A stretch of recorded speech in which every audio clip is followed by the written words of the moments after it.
Haryana monsoon सत्र का पहला दिन संपन्न होने के बाद सूबे के मुखिया नायब सिंह सैनी दिल्ली पहुंचे और पीएम नरेंद्र मोदी से मुलाकात की। मुलाकात के बाद क्या कुछ बातें की गई है, सुनते हैं जरा। और इतनी अधिक और तीव्र बारिश के बावजूद जल निकासी व्यवस्था ने प्रभावी ढंग से काम किया है। मैं ये भी बताना चाहूँगा, 24 अगस्त को बहुत कम समय में अत्यधिक तीव्र वर्षा हुई है, जिसके कारण शहर के कुछ हिस्सों में जल भराव हुआ है। वहाँ से भी जल निकासी व्यवस्था में सुधार के कारण लगभग 2 घंटे में जल भराव समाप्त हुआ है। हमने पहली बार नालों की डीसिल्टिंग कैमरा आधारित निरीक्षण किया है और इससे यह सुनिश्चित किया गया है कि नालों की सफाई सही तरीके से हो, जिससे बारिश के पानी की निकासी बेहतर हो सके। जहां जल भराव के स्थान थे वो लगभग जो हमने चिन्हित किए थे वो 99 ऐसे पॉइंट थे जहां जल भराव होता था। उन स्थानों को चिन्हित करके हमने वहां पर वाटर हार्वेस्टिंग वेल लगाने का काम किया। अभी 9 और बचे हुए हैं। लगभग 13,000 मीट्रिक लीटर जल रिचार्ज हुआ है, नीचे ज़मीन में गया बरसात।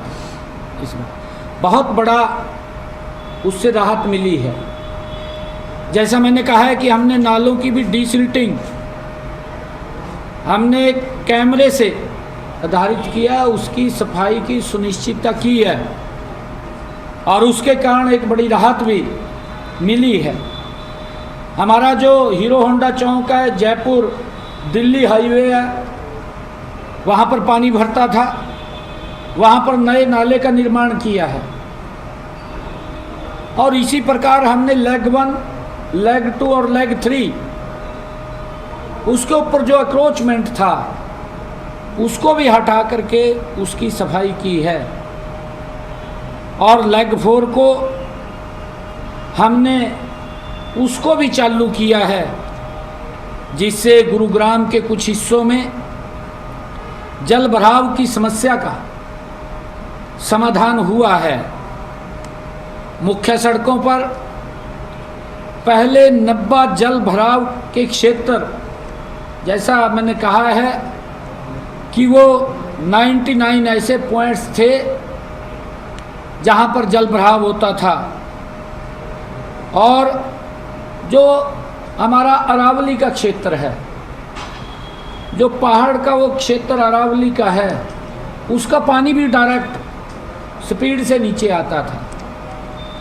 वहाँ पर भी हमने उसकी अरावली की तलहटी में बांध लगाए हैं, जिससे कि वो पानी चेक डैम बनाए हैं, पानी रुका है। और पुराने ऐसे 74 तालाबों, जल निकायों और हमारी एक 12 किलोमीटर की लेक, उसको भी व्यवस्थित किया है, जिससे कि वर्षा जल में प्राकृतिक भंडारण और जल धारण क्षमता में वृद्धि हुई है।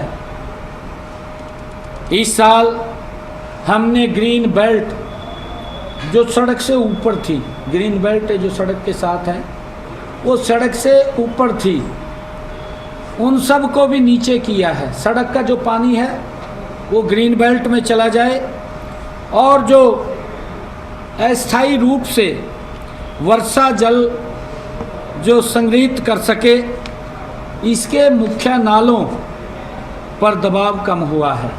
क्योंकि बरसात का जो सड़क के ऊपर पानी होता था वो कहीं ना कहीं नालों के अंदर उसका भी दबाव बढ़ता था पूरा।